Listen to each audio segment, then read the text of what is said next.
There's a housing problem in America. Did you know about it?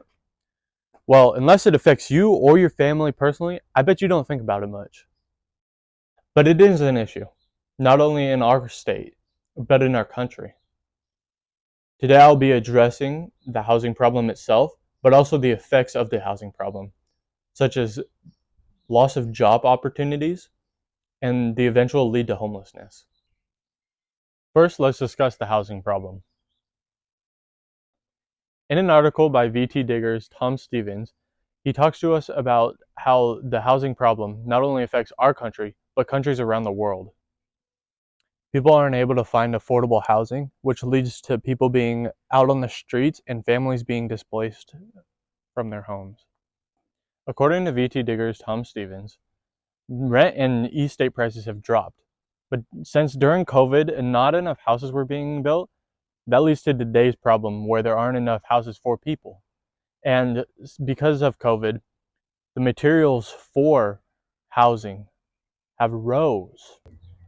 In that same article, there are people trying to make an effort to build new homes faster and cheaper.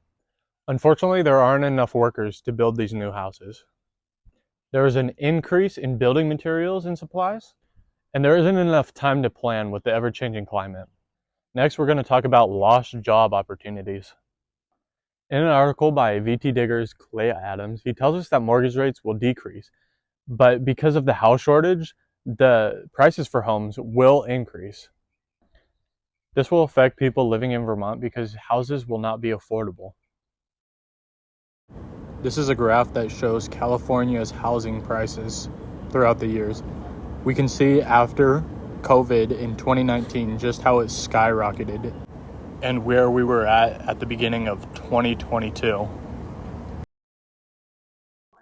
In that same article, Adams argues that people looking for jobs in Vermont will see the housing prices and will be deterred because there won't be affordable living.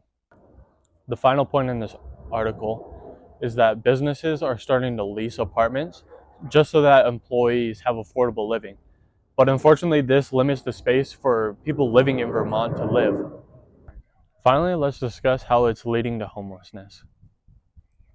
Moving back to California, in this article by Eric Key, he talks about how housing prices are not affordable and how people are starting to move out of their homes and onto the streets. In that same article, people are now living out on the streets. And because they are living out on the streets, they have to live in tents. And because they're living in tents, our governor is having to clean up all of the homelessness that are out on the streets just to clear up parks, subway benches, and different other things.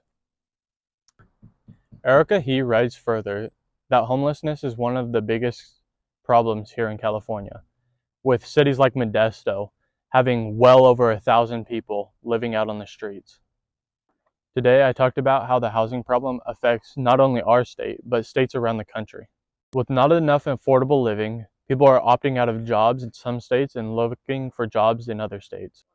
For people who aren't blessed enough to pick and choose where they want to live, here in California especially, they are struggling to pay their rents and to keep up with their payments. Some of these people are having to trade their roofs for tents and having to live out on the streets. With all this being said, I believe that the government needs to work harder to make more affordable housing for people. This will help people get off of the streets and for families to stay in their homes. Thank you for listening.